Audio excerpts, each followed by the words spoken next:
How long have you been hearing about the great generational wealth transfer? I know for me, it feels like 15, 20 years. But the thing is, the time's here now. I mean, by 2030, all this wealth is expected to transfer. And I think we're seeing it with people retiring and everything that's going on the news. So today we'd like to discuss with you how that needs to change our procedures and how we do outreach. Yeah, so you think about, I mean, the audiences you hear are getting this wealth are women and younger investors like Gen Z. So just thinking about how are we engaging new audiences in alts, I think is so important. And these are investors that potentially haven't had much exposure to them. So I think we have a bigger responsibility to help educate them. But there's also trends with these audiences that we're going to have to pay attention to if you want to chat about those at least.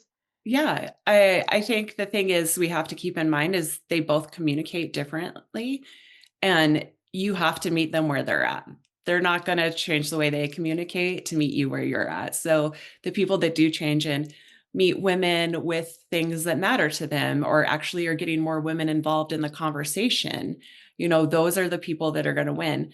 The people going after Gen Z, I mean, we see it in videos and memes all the time. They are changing the way they do things, and so having transparency, communication, but not too in depth, not too over the top. Like that's the people that are gonna grab the Gen Z audience. Mhm. Yeah, and I think too, like, I mean, something I heard about women investors a long time ago is that women investors aren't necessarily risk averse, they're more risk aware. So I think it's telling the story of your firm in a way that's also addressing risk, which we've just been hearing a lot of, like what is going to happen if the market's up and down to your investment? How has your firm dealt with that in the past? So kind of getting into those key messages that these audiences care about, so you're really speaking to them and, like Elise said, not forcing them into a narrative that maybe you've been using for a long time, but it's not going to work for these audiences.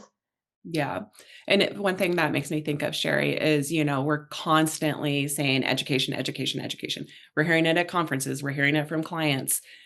These, the young investors and the women investors, some women may have already been investing, but some may not if they're just inheriting this wealth.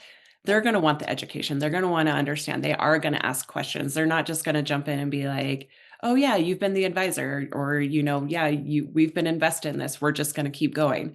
If they don't understand what's going on, they're just gonna pass it off and realize that there's another fund out there that they can invest in, or there's another advisor that they can work with. Yeah, exactly. And I think that too. And I'll wrap it up with just storytelling. I mean, just telling the story behind your firm, what you do, your philosophy, what how your fund works is going to be really important to these audiences to just fully understand that and, along with the education. So if you need help thinking about that, like how are you going to start writing your materials on your alternative investments to appeal to these audiences, reach out and we'd be happy to chat with you about it.